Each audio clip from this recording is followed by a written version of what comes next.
rumus ini, kalau hari ini kita pakai, selesai Pak urusan dunia ini Pak. Indonesia beres kalau kita pakai dua rumus ini. Jurus langit dan jurus bumi Pak. Itu kuncinya. Karena kita dijamin oleh ayat ini. Dijamin oleh Allah. Pasti beres Pak. Masalahnya kita ini meninggalkan dua-duanya. Munajatnya kepada Allah kurang. Jurus buminya juga nggak pakai. Apa yang Allah dan Rasulnya perintahkan. Akhirnya apa? Kalang kabut. Itulah yang Allah nyatakan di dalam Al-Quran. Walakin kadzabu fa akhadnahum bima kanu yaksibun. Sayang mereka itu mendustakan, enggak mau taat, enggak mau patuh, enggak mau tunduk. Sehingga apa yang terjadi? Fa akhadnahum, kami adab mereka, kami siksa mereka, kami turunkan kesulitan-kesulitan pada mereka. Bima kanu yaksibun. Kenapa? Karena perbuatan mereka.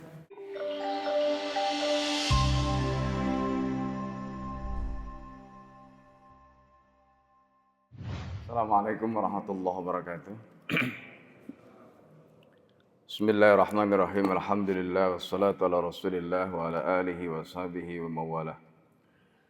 La haula wa la quwwata illa billah. Rabbi shrah li sadri wa yassir li amri wa hlul 'uqdatam min lisani yafqahu qawli.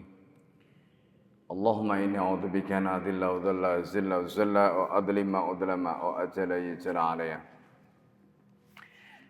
Bapak-ibu dan saudara sekalian yang dimuliakan oleh Allah, alhamdulillah pada pagi hari ini kita kembali dipertemukan oleh Allah Subhanahu wa taala di masjid yang mulia, di masjid yang penuh dengan keberkahan ini. Semoga Allah Subhanahu wa taala senantiasa memberikan kita taufiknya sehingga apa yang menjadi harapan dan mimpi kita dijabah oleh Allah Subhanahu wa taala menjadi kebaikan dalam kehidupan kita di dunia dan di akhirat. Sebelum kita mulai, mari seperti biasa kita bacakan surat Al-Fatihah untuk guru-guru kita semua dan kita yang hadir di majelis ini. Semoga Allah Subhanahu wa taala senantiasa memberikan kebaikan, memberikan ilmu yang bermanfaat bagi kita semua. Ala hadin niyah wa likulli niyatin salihah. Al-Fatihah. A'udzubillahi minasyaitonir rajim. Bismillahirrahmanirrahim. Alhamdulillah. Iyyaka na'budu wa iyyaka nasta'in. Shiratal ladzina an'amta 'alaihim.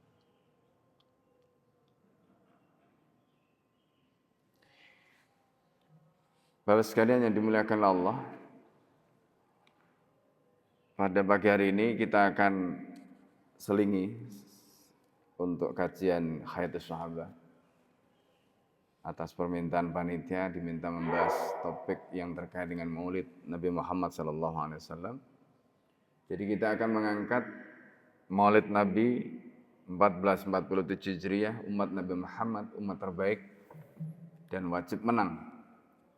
Kenapa topik ini Al-Fakir sampaikan? Karena kalau kita baca di dalam ayat Al-Quran, nanti kita akan banyak eksplor nas-nas di dalam Al-Quran. Umat ini tidak pantas menjadi umat yang terpuruk seperti hari ini yang kita lihat. Ketika kita menyaksikan bagaimana kondisi umat di negeri ini, kemudian kita menyaksikan bagaimana kondisi umat yang hari ini diperlakukan begitu rupa di Gaza, di Palestina, kemudian yang terbaru juga bagaimana perkembangan yang buruk di Suriah setelah terjadinya transisi kekuasaan. Ada pertanyaan besar yang mengganjal di dalam diri kita. Kalau Allah Subhanahu wa taala di dalam Al-Qur'an itu menyatakan umat ini adalah umat terbaik. Tapi kenapa faktanya hari ini umat ini menjadi umat yang boleh dikatakan di mana-mana mereka mengalami penderitaan yang luar biasa. Dan ini nanti kaitannya dengan Maulid Nabi di mana sifat Rasulullah SAW disebutkan di dalam surat At-Taubah ayat 128 itu. Azizun alaihi ma'anitum. Nanti kita akan jelaskan tafsirnya dan bagaimana seharusnya kita sehingga kita ini bisa menyadari kembali bagaimana jati diri kita sebagai umat terbaik, jati diri kita sebagai umat Nabi Muhammad SAW yang tidak pantas umat ini mengalami situasi seperti ini. Nah, ini ayat yang tadi Al-Fakir sampaikan, Quran surat At-Taubah ayat 128 yang sering kita dengarkan. Allah menyatakan, a'udzubillahi minasyaitonirrajim, laqad ja'akum rasulun. Telah datang kepada kalian seorang utusan min anfusikum, dari diri kalian. Di sini ada penafsiran yang menarik yang disampaikan oleh Allah yarham Kiai Haji Thaifur Mawardi yang baru saja dipanggil oleh Allah bulan lalu. Beliau murid Abu Yazid Muhammad Alwi Al-Maliki yang banyak dan sering sekali bermimpi berjumpa Rasulullah SAW. Di dalam penjelasan beliau ketika menjelaskan makna Rasulun min anfusikum. Jadi Nabi Muhammad itu kalau tafsir umumnya kan utusan min anfusikum, dari diri kalian gitu. Itu tafsir umumnya. Tapi beliau menjelaskan min anfusikum itu dengan penjelasan yang menarik. Apa penjelasan beliau? Beliau mengatakan begini. Jadi Nabi Muhammad itu tidak menganggap umatnya itu sebagai orang lain. Nabi Muhammad itu menganggap umatnya itu sebagai dirinya sendiri. Itu makna min anfusikum. Masya Allah. Nah itu nanti nyambung dengan penjelasan bahwa ketika Nabi itu menganggap umatnya itu sebagai dirinya sendiri, nyambung nanti dengan syafaat. Jadi kayak beginilah gambarannya. Kalau bapak ibu punya anak, senakal-nakalnya anak, kira-kira bagaimana perasaan orang tuanya? Karena anak itu adalah anaknya, darah dagingnya sendiri. Maka tetap orang tua itu memiliki syafaqah, kasih sayang. Makanya nanti di bagian akhir itu Allah menyebutkan sifat Nabi itu Rauf dan Rahim.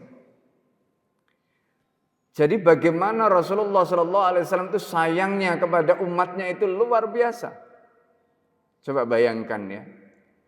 Ketika orang nazak itu kan biasanya kalimah yang diucapkan itu Allah, atau kalau tidak la ilaha illallah dan seterusnya. Tapi Nabi Muhammad SAW yang keluar dari lisannya itu adalah ummati, ummati, ummati. Coba. Ya kan? Itu menunjukkan betapa Rasulullah SAW itu sayangnya luar biasa kepada kita. Cintanya luar biasa kepada kita. Itu yang menjelaskan makna min anfusikum tadi. Jadi kita ini dianggap sebagai bagian dari dirinya. Nah, ini penjelasan yang menarik terkait dengan makna min anfusikum. Rasulun min anfusikum itu juga menjelaskan minnya itu bukan, kalau dalam bahasa Arab bukan bermakna tabaid yang artinya sebagian. Tapi min itu bisa menjelaskan dalam pengertian makna bayan, tabyin. Tabyinul jinsi, menjelaskan jenis, karena Nabi itu adalah bagian dari kita dan kita itu adalah bagian dari baginda Rasulullah sallallahu alaihi wasallam. Makanya di dalam banyak hadis Rasulullah sering mengatakan laisa minna, ya, bukan termasuk bagian dari kami gitu. Artinya apa? Kalau sudah begitu itu berarti enggak dianggap gitu. Ya enggak dianggap sebagai bagian dari Rasulullah enggak dianggap bagian dari umatnya Rasulullah sallallahu alaihi wasallam. Itu makna min anfusikum. Nah, kemudian yang kedua, sifat yang Allah nyatakan untuk Nabi Muhammad sallallahu alaihi wasallam itu, nah ini yang tadi disebutkan azizun alaihi. Aziz di dalam bahasa Arab, nah ini kadang-kadang orang sering salah. Aziz dalam bahasa Arab itu artinya bisa mulia. Tetapi di dalam ayat ini karena ada tambahan ala, azizun ala, ya, azza ya'uzzu ala, itu maknanya adalah berat, ya. Jadi azizun alaihi, berat terasa alaihi baginya, bagi siapa? Bagi baginda Nabi Muhammad sallallahu alaihi wasallam. Apa yang berat? Ma anittum. Di situ Allah menggunakan kata ma anittum, apa saja. Anittum, penderitaan, kesulitan yang kalian alami itu bagi Nabi berat. Dirasakan oleh Nabi, dan itu menunjukkan betapa Rasulullah SAW begitu luar biasa perhatiannya kepada kita. Ya. Dan perhatian Nabi itu diberikan bukan hanya pada saat Rasulullah masih hidup, tapi Rasulullah SAW setelah wafat itu juga Rasulullah memberikan perhatian pada kita. Itu nanti di dalam kitab hadis sahabat itu disebutkan hadis. Kata Rasulullah SAW, hayati wa mamati khairun lakum, kata Rasulullah. Hidupku dan matiku itu sama-sama baik bagi kalian. Itu kata Nabi. Ketika aku hidup, kalian bisa bertanya dan kalian bisa mendapatkan hadis, jawaban dariku, kata Rasulullah. Jika aku sudah wafat, maka aku akan ditunjukkan bagaimana amal kalian. Kalau nanti amal kalian itu baik, maka aku akan memuji Allah. Kalau amal kalian itu buruk, maka aku akan memohonkan ampunan kepada Allah. Coba. Subhanallah. Itu kata Nabi, hayati wa mamati khairun lakum. Hidupku dan matiku itu baik bagi kalian. Subhanallah. Coba. Makanya Pak, kalau kita ya sering misalnya ini di dunia orang-orang tasawuf ya yang disebut al-arif billah. Itu ada istilah i'tina. Jadi misalnya begini ya. Tadi seperti yang Al-Fakir ceritakan. Ceritanya Mbah Yai Toifur ya Mawardi almarhum. Jadi Rasulullah itu saking perhatiannya kepada umatnya atau orang-orang yang katakanlah punya hubungan dekat dengan Nabi, itu sering Rasulullah itu datang di dalam mimpinya. Beliau cerita begini, suatu ketika beliau masih belajar dengan Abu Yazid Muhammad di Rusaifah. Jadi waktu itu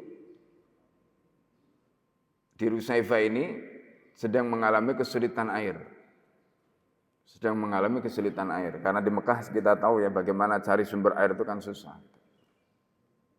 Akhirnya kemudian santri beliau itu diminta istikharah untuk mencari sumber air. Nah, ada santrinya yang istikharah tadi, kemudian mimpi, di dalam istikharahnya itu mimpi menimba sumur. Begitu timbanya diangkat itu Rasulullah SAW. Sosoknya yang keluar itu kemudian menunjukkan di mana sumur tadi itu. Subhanallah. Kemudian akhirnya digalilah tempat itu dan betul sesuai dengan mimpi di dalam istikharah tadi. Maka kemudian sumber yang ditunjukkan oleh Nabi di dalam mimpi tadi itu digali dan akhirnya keluar sampai hari ini sumur itu masih ada. Sehingga oleh Abu Ya Said Muhammad Alwi Al-Maliki rahimahullah, sumur itu diberi nama Bi'ru Toifur. Sumur apa? Toifur. Nah, itu sampai hari ini. Sumur itu diberi nama apa? Bi'ru Toifur.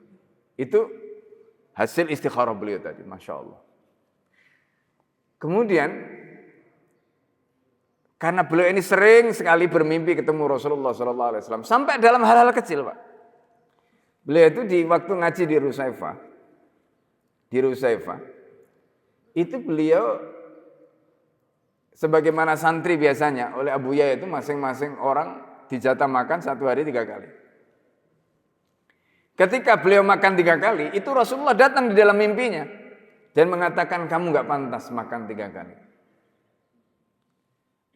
Akhirnya beliau itu nggak pernah sarapan, makannya cuma sekali makan siang, kemudian makan malamnya juga begitu. Jadi banyak tirakat sampai tubuhnya itu kurus karena makan sehari cuma sekali.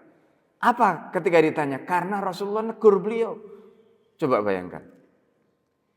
Orang-orang seperti ini, kalau di dalam teori atau di dalam istilah orang-orang tasawuf itu disebut al-arif billah. Orang-orang seperti ini itu mendapatkan i'tina, perhatian khusus dari Rasulullah SAW. Itu. Ya. Kemudian beliau cerita, ini cerita, kenapa kemudian beliau sering bermimpi ketemu Rasulullah SAW? Apa rahasianya? Gitu. Beliau cerita bahwa beliau itu sangat suka sekali, selain hafal Al-Quran, beliau itu suka sekali membaca hadis. Apalagi memang Abu Yazid Muhammad itu hadis Kutubus Sittah itu Pak, apal di luar kepala Pak. Ribuan hadis di dalam Kutubus Sittah itu apal di luar kepala, bukan hanya matan, sanadnya itu apal semua. Itu Abu ya, guru beliau. Ini. Nah, beliau sebagaimana gurunya mempelajari hadis dan juga mempelajari sirat. Sehingga kalau cerita sirat itu ya Allah. Ya. Kalau cerita Rasulullah itu sering nangis. Hatinya begitu dekat dengan Rasulullah SAW. Itu yang kemudian menghadirkan hubungan tadi. Sehingga kemudian Rasulullah SAW juga memberikan perhatian. Ini, makanya tadi kata Nabi, hayati wa mamati khairun lakum. Hidupku dan matiku itu baik bagi kalian. Gitu. Hidupku dan matiku itu baik bagi kalian. Subhanallah. Nah ini, coba bayangkan. Rasulullah SAW itu memiliki sifat azizun alaihi ma'anitum. Nanti kita akan jelaskan tafsirnya Al-Qurtubi. Bagaimana Al-Qurtubi menjelaskan makna azizun alaihi ma'anitum. Jadi supaya kita itu, kalau kemudian kita itu sekarang menjadi seperti ini, umat Islam menjadi seperti ini, itu kita mestinya malu dengan Nabi itu. Gitu. Ya, malu dengan Rasulullah sallallahu alaihi wasallam. Ini. Nah, itu makna azizun alaihi ma'anitum. Dan kalau kita lihat bagaimana penderitaan kita, kesulitan kita, berarti apa kalau kita perhatikan hari ini? Apakah kondisi umat Islam hari ini tidak membuat hati Nabi sedih? Pasti sedih, Pak. Kondisi umat Islam hari ini, ya, di mana-mana umat Islam dihinakan, dinistakan, itu pasti membuat Rasulullah sedih. Ini yang disebutkan dalam ayat ini, azizun alaihi ma'anitum. Betapa berat hati Nabi itu ketika melihat penderitaan umatnya itu. Dan itu dirasakan oleh Rasulullah bukan saja pada saat Nabi masih hidup. Gitu. Nah ini yang mestinya menjadi pemikiran kita. Makanya kita harus bertekad bagaimana Rasulullah SAW itu bangga dengan kita. Bangga dengan umatnya ini. Kemudian ayat ini dilanjutkan dengan sifat Rasulullah berikutnya. Harisun alaikum. Harisun alaikum itu maknanya Rasulullah itu punya keinginan kuat. Rasulullah punya ambisi. Ambisi apa? Ambisi untuk kebaikan kita. Coba bayangkan Pak. Nabi itu dapat wahyu pertama. Nabi itu dapat wahyu pertama. Surat Al-Alaq. Iqra' bismi rabbikal ladzi khalaq. Begitu turun dari Gua Hira, Nabi pulang ke rumah Khadijah. Apa kata Rasulullah? Ya Khadijah, qad da'a waqtun naum. Itu kata Rasulullah. Khadijah, waktu tidurku sudah habis. Ya Khadijah, la rahata badal yaum. Hai Khadijah, setelah hari ini tidak ada lagi waktu untuk santai, tidak ada lagi waktu untuk istirahat. Sahabat. Begitu Rasulullah sallallahu alaihi wasallam. Gak ada waktu istirahat setelah hari ini, wahai Khadijah. Apa yang dilakukan Rasulullah sallallahu alaihi wasallam? Rasulullah sallallahu alaihi wasallam bekerja keras untuk mendidik umatnya. Rasulullah sallallahu alaihi wasallam bekerja keras untuk mengislamkan umatnya. Maka Rasulullah sallallahu alaihi wasallam mengajak istrinya Khadijah untuk masuk Islam, dan beliau adalah wanita pertama yang masuk Islam. Kemudian setelah itu beliau mengajak Abu Bakar As-Siddiq radhiyallahu anhu. Sehingga Abu Bakar As-Siddiq adalah orang yang pertama kali masuk Islam. Setelah itu Rasulullah sallallahu alaihi wasallam mengajak saudara sepupunya Ali bin Abi Thalib.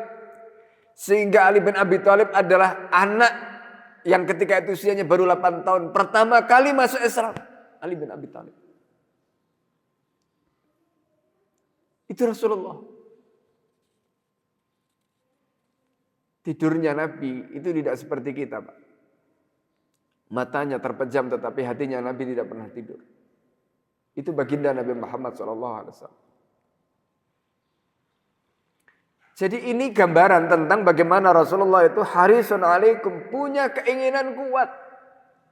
Bukan hanya di dunia, tapi Nabi itu juga punya keinginan kuat sampai nanti, Pak.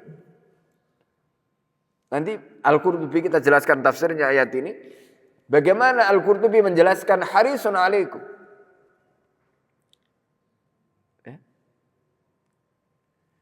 Jadi Nabi itu punya keinginan kuat agar kita ini, umatnya ini mendapatkan hidayah.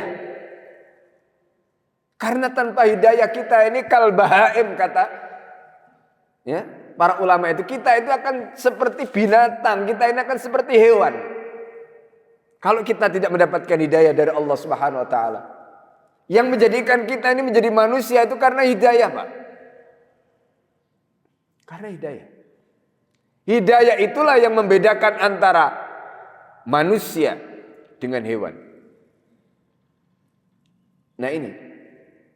Maka Rasulullah harisun alaikum, punya keinginan kuat agar kita mendapatkan hidayah supaya kita menjadi manusia yang dimuliakan oleh Allah, sebagaimana Allah nyatakan laqad karamna bani Adam. Kami betul-betul telah muliakan Bani Adam, manusia ini. Kata Allah. Kemudian yang kedua, harisun alaikum itu nanti maknanya di akhirat. Nabi itu punya keinginan kuat agar kalian itu masuk surga. Sehingga pada saat yaumul hisab, Rasulullah SAW itu berada di sebelah kiri. Untuk nunggu, untuk melihat siapa di antara umatnya ini yang tidak lolos. Siapa di antara umatnya ini yang masuk neraka. Itu ditunggu oleh Rasulullah SAW. Maka kata Nabi di dalam hadisnya, ya, apa kata Rasulullah? Rasulullah SAW menyatakan, inni faradtukum ala khawdi. Aku menunggu kalian di telagaku. Wa inni ubahi bikum, dan aku banggakan kalian, kata Rasulullah. Fala tusawwitu wajhi, kata Nabi. Tapi kalian jangan coreng mukaku, kata Nabi. Jadi Masya Allah, Rasulullah harisun alaikum, ambisinya Nabi, keinginan kuatnya Nabi kepada kita itu bukan hanya di dunia, Pak, menyelamatkan kita dengan hidayah tadi, tapi sampai nanti di akhirat. Makanya Rasulullah SAW mengatakan, kullu ummati, ya, yadkhulul jannah illa man aba. Semua umatku masuk surga kecuali orang yang enggak mau. Kemudian sahabat bertanya, wakilam wa may ya'ba ya Rasulullah? Siapa orang yang tidak mau ya Rasulullah? Man ata'ani dakhalal jannah. Orang yang mau taat kepadaku dia pasti masuk surga. Wa man asani, dan siapa yang maksiat kepadaku fawal abba, orang itulah yang tidak mau masuk surga. Ini. Itu sabda baginda Nabi Muhammad SAW. Itu harisun alaikum. Kemudian bil mu'minina raufun rahim. Rasulullah itu rauf kepada orang mukmin. Rasulullah itu rahim kepada orang mukmin. Itu sifat Rasulullah SAW. Rasulullah itu begitu penyantun, begitu penyayang, ya, kepada orang mukmin, masya Allah. Makanya semasa hidupnya Rasulullah SAW, semua problem yang dihadapi oleh para sahabat, ketika mereka bersama Rasulullah itu, begitu sampai ke tangan Nabi, begitu sampai di hadapan Nabi, semuanya terselesaikan. Sampai kemudian akhirnya Rasulullah SAW berhasil membangun negara di Madinah, dan kemudian Islam tersebar ke seluruh Jazirah Arab, dan cahaya itu terbentang di mana-mana. Coba bayangkan, zaman Umar bin Khattab ketika menjadi khalifah, tidak ada lagi Pak orang miskin yang berhak menerima zakat di Hijaz. Hijaz itu wilayah Saudi sekarang. Hari ini kita bandingkan dengan kondisi Saudi. Saudi itu 50% penduduknya tidak punya rumah, Pak. 50% lebih penduduknya nggak punya rumah. Saudi. Jangan dikira tidak ada orang miskin, Pak, di Saudi. Enggak. Banyak orang miskin. Zaman Umar itu di wilayah Hijaz, itu tidak ada orang yang berhak menerima zakat. Coba bayangkan. Berlanjut sampai zaman cucunya Umar bin Khattab, Umar bin Abdul Aziz, ketika kekhalifahan itu sudah berpindah ke tangan Bani Umayyah. Dari Khilafah Rashidah berpindah ke tangan Bani Umayyah. Seluruh wilayah yang di bawah kekuasaan Bani Umayyah, yang ketika itu wilayah sudah luas, tidak hanya Jazirah Arab, Syam itu sudah masuk, wilayah Persia itu sudah masuk. Wilayah seluas itu, bayangkan ya, kalau Jazirah Arab saja itu 7 negara hari ini, meliputi Saudi, Zuni Emirat Arab, Kuwait, Yaman, Oman, Qatar, Bahrain, 7 negara. Itu Jazirah Arab.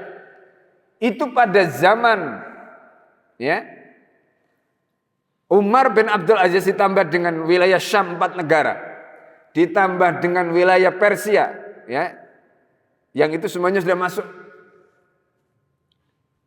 Dan kemudian ditambah dengan wilayah Sind dan Punjab, itu wilayah India. Karena Sind dan Punjab itu sudah masuk ketika itu. Konon penaklukan itu sudah terjadi di zaman Utsman bin Affan. Sudah sampai ke sana. Bayangkan wilayah seluas itu tidak ada yang berhak menerima zakat. Coba bayangkan. Itu dampak dari diterapkannya Islam, di mana para penguasa tadi itu betul-betul menjiwai ayat ini, sehingga kemudian mereka menjalankan amanahnya Rasulullah SAW begitu luar biasa. Umar bin Abdul Aziz itu Pak, kalau malam nggak bisa tidur, sampai tidak mendapatkan laporan kalau rakyatnya tidak ada yang kelaparan, baru dia tidur. Coba bayangkan. Karena saking takutnya hisab, pertanggungjawaban di hadapan Allah. Coba. Gitu. Jadi Umar bin Abdul Aziz itu nggak nunggu 100 hari, nggak nunggu 1 tahun, nggak nunggu. Karena kekuasaan beliau hanya 2 tahun lebih sedikit. Menjadi pemegang amanah Allah dan Rasulnya. Itu hitungannya 1 kali 24 jam harus beres. Itu. Jadi nggak ada istilah kabinet titipan macam, nggak ada. Zaman Umar bin Abdul Aziz. Semua. Jadi semua itu, ya semua itu dibangun, dijalankan begitu rupa. Nah itu gambaran tentang bagaimana para penguasa tadi itu menjalankan wasiat Rasulullah SAW. Karena tadi, azizun alaihi ma'anittum. Berat bagi Nabi itu Pak, kalau melihat umatnya itu menderita gitu. Bahkan kalau kita pernah ceritakan di majelis ini, Umar bin Abdul Aziz itu sampai kalau ada burung pada saat salju turun dan tidak mendapatkan akses makanan, burung itu loh diurusi. Karena takut nanti burung itu akan minta pertanggungjawaban di hadapan Allah karena penguasa tidak peduli dengan nasibnya. Coba. Sehingga beliau perintahkan orang-orang yang ada di gunung yang dipenuhi dengan salju itu untuk naik ke atasnya untuk menaburkan gandum supaya burung itu masih punya akses makanan. Coba sampai kayak begitu. Saking luar biasanya. Nah ini. Mari kita lanjutkan di ayat berikutnya, di penjelasan tentang ayat tadi. Jadi sifat Nabi di dalam surat At-Taubah ayat 128 tadi itu disebutkan pertama min anfusikum. Apa makna min anfusikum? Tadi kita sudah jelaskan dua pengertian. Min anfusikum itu makna yang pertama bahwa Nabi itu adalah manusia. Ya. Dalam tafsir Al-Qurtubi itu disebutkan nasab Nabi Muhammad itu adalah nasab manusia. Nabi Muhammad itu bukan keturunan malaikat, Nabi Muhammad itu bukan keturunan jin, Nabi Muhammad itu adalah keturunan manusia. Itu yang dimaksud min anfusikum. Ini para mufassir menjelaskan begitu. Jadi bukan malaikat, bukan jin atau makhluk yang lain. Makanya kalau kita baca nasabnya, itu clear Pak nasabnya itu. Ya.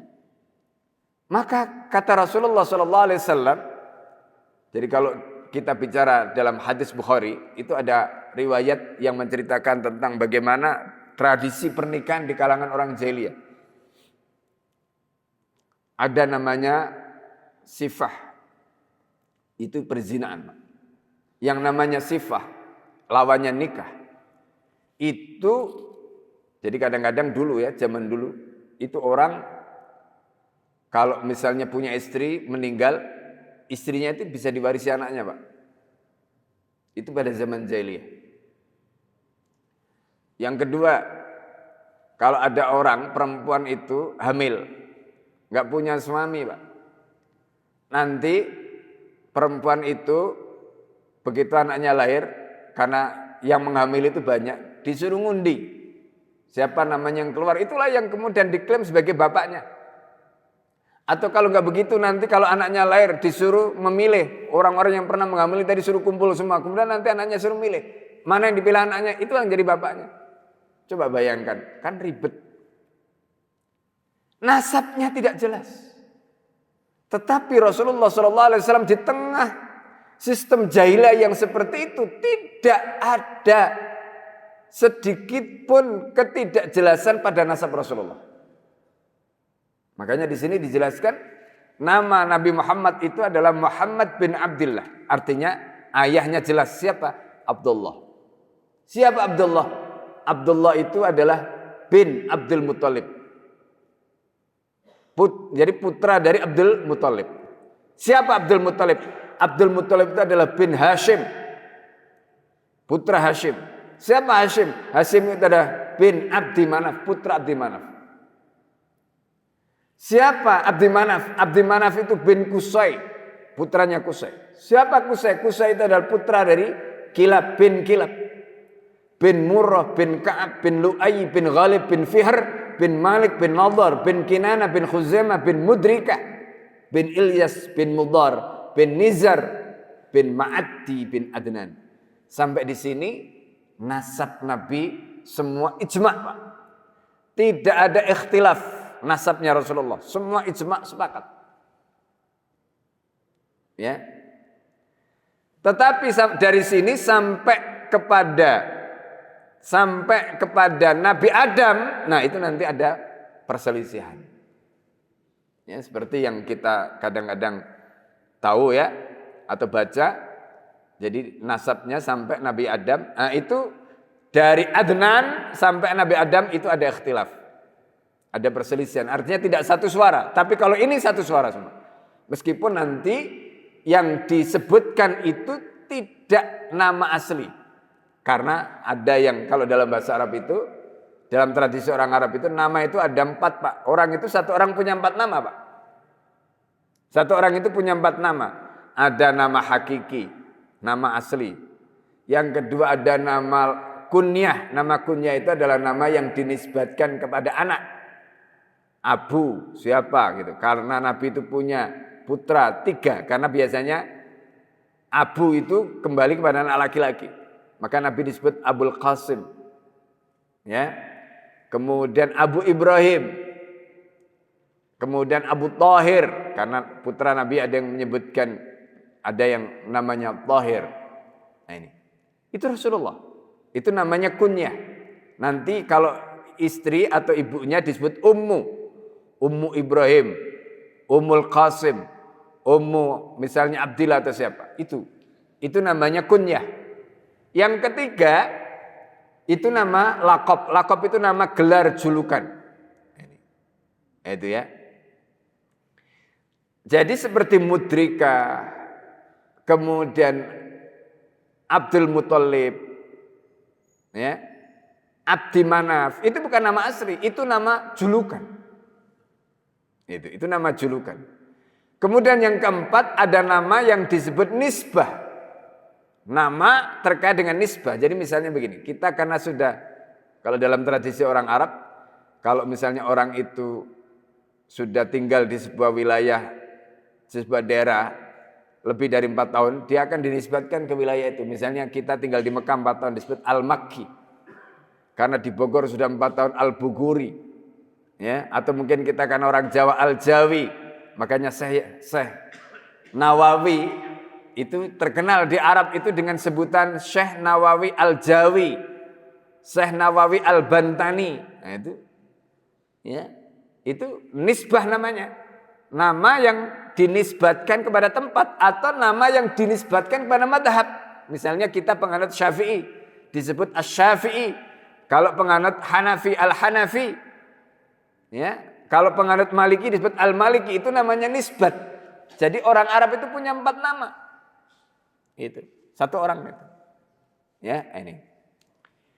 Kemudian yang kedua, sifat Nabi dalam surat At-Taubah tadi itu azizun alaihi ma'anitum. Yang tadi kita sudah terjemahkan, terasa berat baginya penderitaan yang kalian alami. Nah ini dijelaskan oleh Al-Qurtubi apa? Al-Qurtubi mengatakan, ya, ya'uzzu alaihi masyaqqatukum. Ya. Jadi ya'izzu alaihi masyaqqatukum artinya kesulitanmu itu membuat hati Nabi itu berat. Bahkan kemudian dijelaskan dalam penjelasan yang lain, ini dikutip dari tafsir Al-Qurtubi, beliau mengatakan la yahummu, ya, la yahummuhu illa sya'nukum. La yahummuhu illa sya'nukum itu maknanya Nabi itu enggak peduli. Yang dipedulikan oleh Nabi itu hanya urusan kalian. Coba bayangkan. Subhanallah. Ya, Nabi itu hanya peduli dengan urusan kalian. Nabi enggak peduli dengan bagaimana keadaan dirinya. Nabi mempedulikan urusan kita. Coba. Subhanallah. Itu yang dimaksud dengan azizun alaihi ma'anitum tadi itu. Kemudian harisun alaikum itu maknanya adalah berkeinginan kuat agar kalian itu menjadi beriman, mendapatkan hidayah tadi. Dan kemudian berkeinginan kuat agar kalian itu masuk surga. Itu yang diinginkan Rasulullah SAW. Ya. Kemudian bil mu'minina raufur rahim, sangat kasih sayang kepada orang-orang mukmin. Nah, ini gambaran tentang kepedulian Nabi kepada umatnya.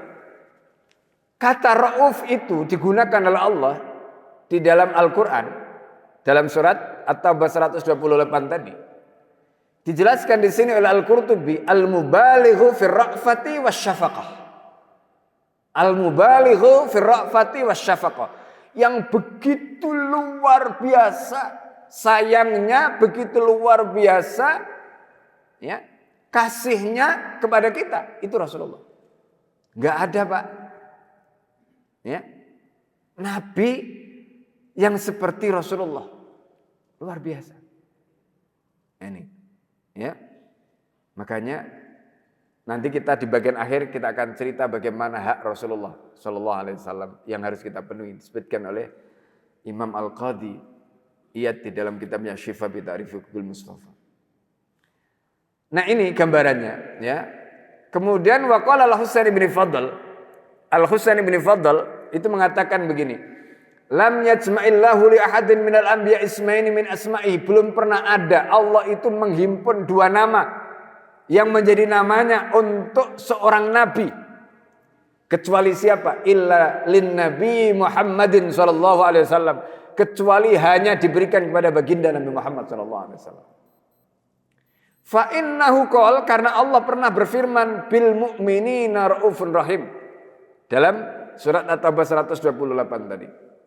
Wa qala, dan Allah berfirman dalam surat Al-Hajj ayat 65. Apa kata Allah? Innallaha bin nasi la raufun rahim. Allah loh ini. Allah itu adalah zat yang makasih, maha sayang kepada siapa? Umat manusia. Loh, sifat raufun rahim ini ditempelkan di dalam surat Al-Hajj ayat 65 itu dilekatkan kepada Allah, tapi sifat yang sama kemudian ditempelkan kepada baginda Nabi Muhammad sallallahu alaihi wasallam. Masya Allah. Ini kata Al-Husain bin Fadl tadi itu, belum pernah Allah menempelkan dua sifatnya kepada nabi yang lain kecuali kepada baginda Nabi Muhammad sallallahu alaihi wasallam. Nah ini. Wa qala Abdul Aziz ibnu Yahya, kemudian Abdul Aziz ibnu Yahya mengatakan begini, nadmul ayati, susunan ayat ini, laqad ja'akum rasulun min anfusikum azizun. Ya. Kemudian di situ disebutkan harisun bil mu'minina raufun rahim. Itu urut-urutannya. Kemudian beliau menjelaskan azizun alaihi ma'anittum, itu maknanya apa? La yahummuhu illa sya'nukum. Nah ini tadi. Jadi Nabi itu enggak peduli, Pak. Bagi Nabi itu mau menderita, mau mengalami apapun untuk dirinya enggak peduli Nabi. Yang penting umatnya. Masya Allah. Itu kalau kita bayangkan ya, seorang ayah, seorang suami yang begitu bertanggung jawab itu, dia enggak mempedulikan penderitaan dirinya.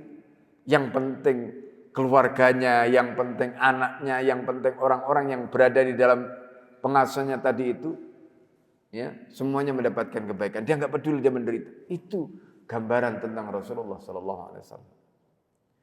Wa wal qaimu bisyafa'ati lakum, Nabi nanti akan berdiri memberikan syafaat kepada kalian. Ya. Fala tahtamu bina anittum.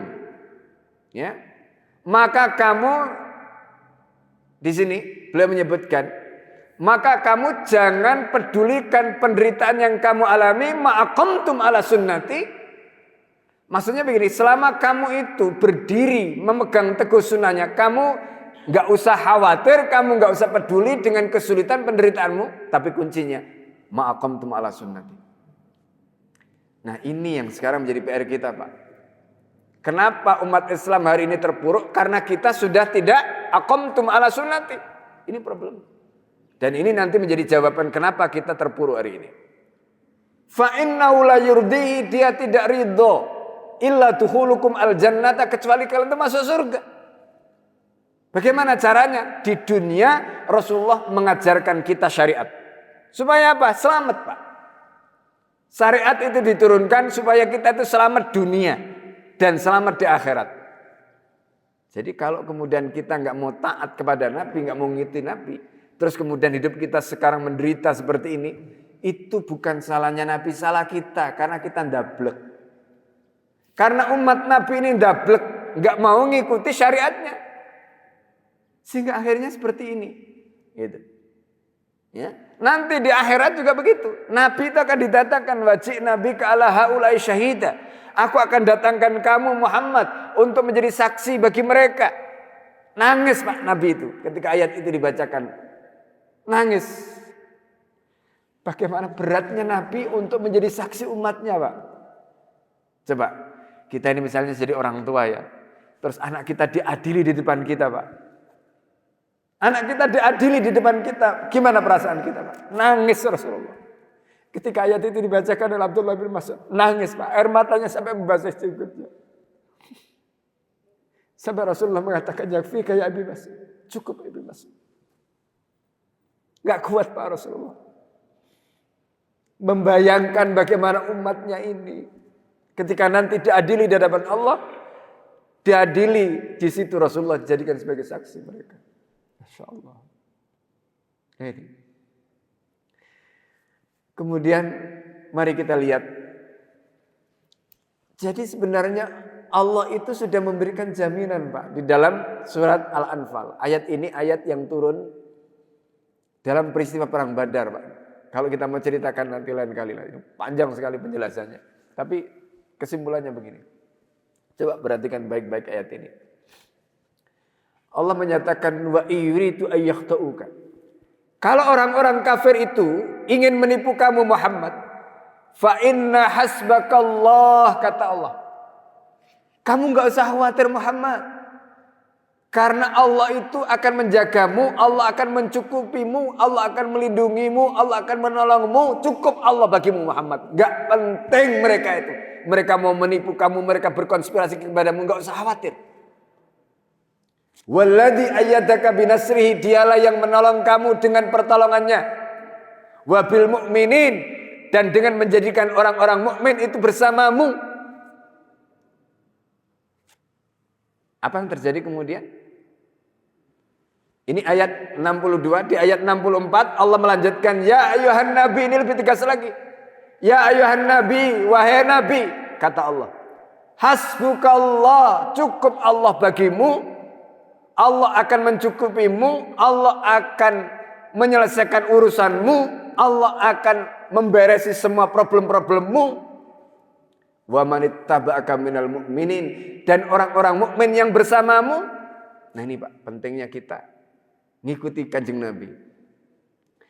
Kalau kita ingin urusan kita diberesi oleh Allah, kuncinya ayat ini Pak. Kamu harus ikut Kanjeng Nabi supaya urusanmu beres. Kenapa urusan kita hari ini gak beres-beres? Karena kita mbalelo. Karena kita gak taat sama Kanjeng Nabi. Makanya urusan kita gak beres. Ini jaminan Allah. Ya, jaminan Allah. Coba kita lihat. Karena ayat ini turun terkait dengan peristiwa perang Badar, surat Al-Anfal ini. Allah kemudian mengatakan apa Pak dalam kasus perang Badar? Kam min fi'atin qalilatin ghalabat fi'atan katsiratan biidznillah. Kata Allah. Betapa banyak jumlah kelompok yang jumlahnya itu sedikit, tetapi mereka bisa mengalahkan kelompok yang jumlahnya besar dengan izin Allah Subhanahu wa taala. Dalam perang Badar menang apa kalah umat Islam? Menang. Padahal jumlah mereka berapa? 313. Melawan berapa? 3 kali lipat. Ada yang menyebutkan 900 sekian, ada yang mengatakan 1000. 3 kali lipat. Tapi mereka diberikan kemenangan. Kenapa umat Islam diberikan kemenangan pada saat perang Badar? Karena tadi, wa manittaba'aka minal mu'minin. Mereka taat. Ayat ini oleh para mufassir itu dijelaskan. Karena makna hasbukallah itu dijelaskan dalam tafsir kafiyakallah. Allah mencukupkan. Yakfikallah, Allah mencukupkanmu. Urusan kita ini diberesi oleh Allah. Kuncinya kita taat kepada Allah, kita taat pada Kanjeng Nabi Muhammad SAW. Nah di sini Pak Al-Fakir ingin singkat saja karena waktu. Rahasianya ada 2. Rahasianya ada 2. Pertanyaannya, apakah Allah itu menjamin kita ini urusannya diberesi oleh Allah? Kemudian misalnya contoh, sekarang umat Islam kebanyakan menderita. Apakah terus langsung Allah itu turunkan pertolongannya dari langit? Enggak juga. Kita banyak rakyat miskin, kemudian apakah Allah kemudian langsung turunkan beras dari langit? Enggak juga, nanti malah pusing. Beras turun dari langit, getebuk kan pusing. Enggak begitu caranya Allah menolong kita. Ya kan? Maka di sini ada 2 yang kita harus jelaskan. Pertama apa? Ayat ini menjelaskan pada kita bahwa Allah menjamin kita itu akan diberikan kemenangan, kita dicukupkan urusan kita. Urusan kita semua diberesi oleh Allah itu melalui 2 apa? Kalau Al-Fakir sebut 2 jurus. Ada jurus langit, ada jurus bumi. 2 jurus ini yang Allah berikan untuk menjamin solusi yang akan diberikan pada kita. Kalau 2 jurus ini kita terapkan Pak, semua urusan kita beres. Apa ini maksud dengan jurus langit? Jurus langit itu adalah bagaimana hati kita itu connect dengan Allah. Hati kita itu bersandar kepada Allah. Gak ada yang lain kecuali Allah, Pak. Itu hati kita. Itu jurus langit. Ya, itu jurus langit. Makanya coba lihat. Bagaimana Rasulullah SAW pada saat perang Badar. Jumlahnya sedikit kok bisa menang. Yang kedua, jurus bumi. Bagaimana jurus bumi? Hukum sebab akibat. Hukum sebab akibat. Contoh ya. Suatu ketika, ini sebelum cerita yang lain, cerita perang Badar dulu. Rasulullah itu jumlahnya dengan para sahabat cuma 313. Rasulullah sudah tahu kalau orang kafir itu jumlahnya 3 kali lipat. Dari mana? Abdullah bin Jahsh. Itu mata-mata yang dikirim oleh Nabi untuk menginformasikan berapa jumlah mereka. Dari mana Rasulullah tahu? Dari jumlah kambing yang disembelih. Setelah Rasulullah tahu, maka apa yang dilakukan Rasulullah? Ini hukum sebab akibat, Pak. Maka Rasulullah perintahkan pada para sahabat untuk menyegerakan agar lebih dulu sampai di Badar. Supaya apa? Kalau orang itu lebih sampai dulu di Badar, mereka bisa menguasai medan lebih dulu daripada musuhnya. Betul tidak? Bisa memilih tempat karena lebih dulu sampai. Itu yang dilakukan Rasulullah. Ketika itu dalam kondisi gerimis, hujan rintik-rintik, dalam kondisi bebatuan yang licin, Rasulullah paksakan mereka untuk sampai lebih dulu di Badar. Yang kedua, terkait dengan posisi air, di mana air itu Rasulullah musyawarah, maka kemudian muncul usulan dari Khubab bin Mundir al-Jamuh agar kemudian posisi air itu di posisi yang tepat sehingga nanti mereka bisa menguasai air itu sementara orang kafir itu tidak punya akses terhadap air itu. Itu dipikirkan karena Abdullah ya Khubab bin Mundir al-Jamuh tadi itu, maaf, itu adalah orang yang ahli strategi. Pendapatnya diterima, berarti sudah ada 2 di sini. Hukum sababiyah yang dijalankan Nabi. Pertama tempat, ya terkait dengan konsentrasi pasukan. Yang ketiga, bagaimana cara Rasulullah menyusun barisan? Ya, di dalam kitab Al-Qaid, ya, Ar-Rasulul Qaid yang ditulis oleh Syekh Mahmud Khattab itu ceritakan kira-kira begini. Barisan kuda itu jumlahnya nggak banyak, Pak. Ditaruh di depan, di belakangnya itu, ya itu adalah ada tombak-tombak yang disiapkan sehingga ketika nanti pasukan musuh itu menyerang, maka kuda tadi tarik mundur, mereka akan kena tombak-tombak tadi. Rasulullah menggunakan, ya katakanlah manjanik dan sebagainya. Itu sesuatu yang belum pernah terjadi di masa itu dilakukan oleh Rasul. Itu hukum sababiyah. Tidak sampai di situ, Pak. Nanti pada saat menjelang duel, karena jumlahnya sedikit, bagaimana caranya Rasulullah menjatuhkan mental musuh? Maka Rasulullah pilih sahabat-sahabat yang hebat, duelnya itu suruh duel dulu. Begitu kalah, orang kafir tadi, down. Itu hukum sababiyah, Pak. Itu jurus bumi yang dilakukan Rasulullah. Nah, bagaimana Rasulullah membangun mental para sahabat karena jumlahnya sedikit? Diajak musyawarah. Miqdad bin Al-Aswad, Sa'ad bin Mu'ad, itu semuanya mereka memberikan pendapat. Sampai kemudian mereka mengatakan, ya Rasulullah, seolah-olah yang engkau inginkan bukan musyawarah. Karena musyawarah terus kan. Maka kemudian mereka mengatakan, ya Rasulullah, jika yang engkau inginkan adalah keteguhan kami, keyakinan kami, maka ya Rasulullah, kami tidak akan seperti kaumnya Nabi Musa yang mengatakan idhab anta wa rabbuka faqatila innani hahuna qa'idun. Pergilah kamu bersama Tuhanmu berperang dan kami akan duduk-duduk saja melihat kamu. Tidak ya Rasulullah. Itu kata Miqdad, kata Sa'ad bin Mu'ad. Ya Rasulullah, kalau engkau titahkan kami untuk mendaki gunung kami akan taati. Kalau engkau titahkan kami untuk menyeberangi lautan kami akan taati ya Rasulullah. Kami tidak akan seperti kaumnya Nabi Musa.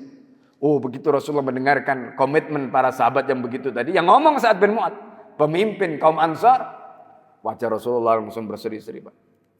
Itu mental, Pak, yang disiapkan. Hukum sababiyah, mentalnya ini jurus bumi, Pak. Tidak sampai di situ. Rasulullah SAW. Nah, di malam perang Badar, Rasulullah kemudian menggunakan jurus langit. Rasulullah sepanjang malam tidak tidur, Pak. Mengetuk pintu langit. Nangis berdoa di hadapan Allah Subhanahu wa taala. Abu Bakar yang di depannya itu sampai enggak kuat, Pak. Melihat bagaimana Rasulullah sepanjang malam enggak tidur. Dan doa Nabi itu enggak main-main. Satu-satunya doa yang dibaca Nabi, yang doanya itu nadanya isinya ancaman, itu doa ini. Kenapa Nabi sampai berdoa dengan doa yang nadanya ancaman kepada Allah? Apa doanya, Pak? Allahumma intahlik hadil isabatu lan tu'bad bika min ba'du abadan. Ya Allah, kalau kelompok ini kalah, kalau kelompok ini sampai binasa di dalam perang Badar ini. Perang Badar itu, Pak, perang penentuan. Al-Quran menyebut sebagai Yaumul Furqan. Kenapa? Karena kalau umat kalah, Islam habis, Pak. Umat Islam habis, ini perang pertama. Harus menang, gak boleh kalah. Maka Al-Quran menyebut Yaumul Furqan. Tapi bagaimana caranya 313 ngelawan 1000 orang? Rasulullah SAW di dalam doa itu bergetar ketika mengangkat tangannya. Sorban Nabi jatuh. Sampai Abu Bakar mengatakan, yakfika ya Rasulullah. Cukup ya Rasulullah. Laqad sami Allahu nida'ak. Allah sudah mendengar doamu ya Rasulullah. Nangis Pak Abu Bakar. Gak kuat melihat Rasulullah berdoa seperti itu. Allahumma intahlik hadir isabah lan tu'bad bika min ba'du abadan. Kalau sampai kelompok ini, pasukan ini kalah ya Allah, setelah ini engkau tidak akan pernah disembah lagi ya Allah. Coba. Doanya Rasulullah gak main-main, Pak. Akhirnya apa? Perang Badar terjadi, semua jurus bumi sudah dijalankan, jurus langit sudah dijalankan. Apa? Ayat tadi berlaku. Ya ayyuhan nabi hasbukallah wa man ittaba'aka minal mu'minin. Turun, Pak, pertolongan dari langit. Malaikat Jibril memimpin pasukan malaikat, Pak. Habis itu orang kafir. Coba. Habis, Pak, orang kafir. Ini yang disebutkan tadi jurus langit dan jurus bumi. Bapak sudah merasakan kan ketika membangun masjid? Ketika kita ijazah wirid, kita minta untuk sholat tahajud, ya kan? Itu jurus langit. Jurus buminya mungkin enggak terlalu serius dalam tanda petik. Menyebarkan WA, nyampaikan kepada umat supaya memberikan wakaf. Tapi kalau Allah itu sudah bekerja, menggerakkan hati, umat, Pak, yang sudah hatinya digerakkan oleh Allah tadi itu berduyun-duyun, Pak, berbondong-bondong, Pak. Dan itu yang kita lihat hari ini. Masjid ini jadi karena itu. Apa yang Allah katakan tadi? Ya ayyuhan nabi hasbukallah wa man ittaba'aka minal mu'minin. Itu terjadi, Pak. Rumus ini kalau hari ini kita pakai, selesai, Pak, urusan dunia ini, Pak. Indonesia beres kalau kita pakai dua rumus ini. Jurus langit dan jurus bumi, Pak. Itu kuncinya. Karena kita dijamin oleh ayat ini. Dijamin oleh Allah. Pasti beres, Pak. Masalahnya, kita ini meninggalkan dua-duanya. Munajatnya kepada Allah kurang. Jurus buminya juga nggak pakai. Apa yang Allah dan Rasulnya perintahkan. Akhirnya apa? Kalang kabut. Itulah yang Allah nyatakan di dalam Al-Quran. Walakin kadzabu fa akhadnahum bima kanu yaksibun. Sayang mereka itu mendustakan. Enggak mau taat, enggak mau patuh, enggak mau tunduk. Sehingga apa yang terjadi? Fa akhadnahum. Kami adab mereka, kami siksa mereka, kami turunkan kesulitan-kesulitan pada mereka. Bima kanu yaksibun. Kenapa? Karena perbuatan mereka. Nah ini. Nah jadi karena itu ini catatan penting bagi kita. Nah terakhir di penghujung ini Al-Fakir ingin sampaikan. Ini nanti kalau kita ulas lebih jauh panjang. Tapi Al-Fakir ingin sampaikan bahwa inilah kuncinya, Pak. Ya. Nah, karena itu pesan terakhir yang Al-Fakir ingin sampaikan, yang sampaikan oleh Al-Qadhi Iyad di dalam kitabnya Syifa bi Ta'rifil Huquqil Mustafa, itu ada 4 haknya Rasulullah SAW yang wajib untuk kita tunaikan, supaya kemudian kita ini dijamin oleh Allah Subhanahu Wa Taala tadi itu. Yang pertama kata beliau itu adalah fi fardhil iman bihi wa wujubi ta'ati wa tibai sunnatih. Kita wajib mengimani Nabi, mengimani syariat Nabi, mentaati Nabi, mengikuti sunnah Nabi, semua syariatnya Nabi dari A sampai Z taati, Pak. Itu jaminannya Allah. Jaminannya Allah itu. Ya. Pokoknya sudahlah, enggak usah balelo. Jaminannya Allah, taati semua. Caranya Nabi hidup, caranya Nabi mengatur ekonomi, caranya Nabi mengatur pemerintahan, caranya Nabi taati semua. Garansi, Pak, beres semua urusan kita. Karena janjinya Allah. Hasbukallah wa man ittaba'aka minal mu'minin. Yang kedua. Ya. Nah, di situ nanti oleh Al-Qadhi ya dijelaskan panjang lebar. Termasuk tidak boleh melanggar perintahnya, mengganti sunnahnya, enggak boleh. Nah, begitu perintahnya dilanggar, begitu sunnahnya diganti, sudah bubar semua. Nah, ini. Yang kedua, kata beliau, fi luzumi mahabbati sallallahu alaihi wasallam, wajib mencintai Nabi, zahir dan batin. Zahir dan batin wajib, Pak, mencintai Nabi. Gitu. Ya. Enggak boleh kita hanya ngomong mulut kita, hati kita enggak boleh. Zahir batin kita wajib mencintai Nabi. Ini. Ya. Kemudian nanti dirinci lagi, ya. Oleh Al-Qadhi Iyad bagaimana tanda-tanda orang itu kalau mencintai Rasulullah sallallahu alaihi wasallam. Kemudian yang ketiga, kata Qadhi Iyad, fi ta'dhimi amri wa wujubi tauqiri wa birrihi. Wajib menghormati, mengagungkan urusannya, termasuk berbuat bir, patuh dan taat. Ya, ini. Nah, nanti diceritakan di situ bagaimana kebiasaan para sahabat Rasulullah SAW. Nah, kemudian yang terakhir yaitu terkait dengan bagaimana kita fi hukmis sholati alaihi wa taslim. Ya, jadi bagaimana kita selalu membaca salawat kepada Rasulullah SAW. Ya. Dan ini ada ijazah sholawat yang terbaik. Jadi kalau kita punya masalah, baca sholawat nariyah. Allahumma sholli sholatan kamilatan wa sallim salaman taman. Dan seterusnya itu. Itu sholawat terbaik, Pak. Kalau bapak-bapak punya masalah dengan anak, masalah dengan istri, masalah dengan keluarga, masalah dengan ekonomi, masalah dengan apa saja, baca sholawat ini. Insya Allah masalah bapak akan selesai. Ya. Pahami maknanya, nanti kalau perlu kita kirimkan teksnya, kita kirimkan terjemahnya supaya bisa dilaksanakan. Baca, Pak. Insya Allah. Dan Rasulullah SAW menjelaskan kepada mereka, para sahabat, kalau mereka mengkhususkan sholawat untuk Rasulullah, apa yang mereka akan dapatkan. Semua perkara mereka, urusan mereka diberesi sama Allah Subhanahu Wa Taala. Masih ingat? Dulu salah satu ijazah yang kita sampaikan pada saat membangun masjid ini, membaca istighfar 100 kali, membaca sholawat 100 kali. Ya Fattah, Ya Razak, Ya Kafi, Ya Mughni 100 kali.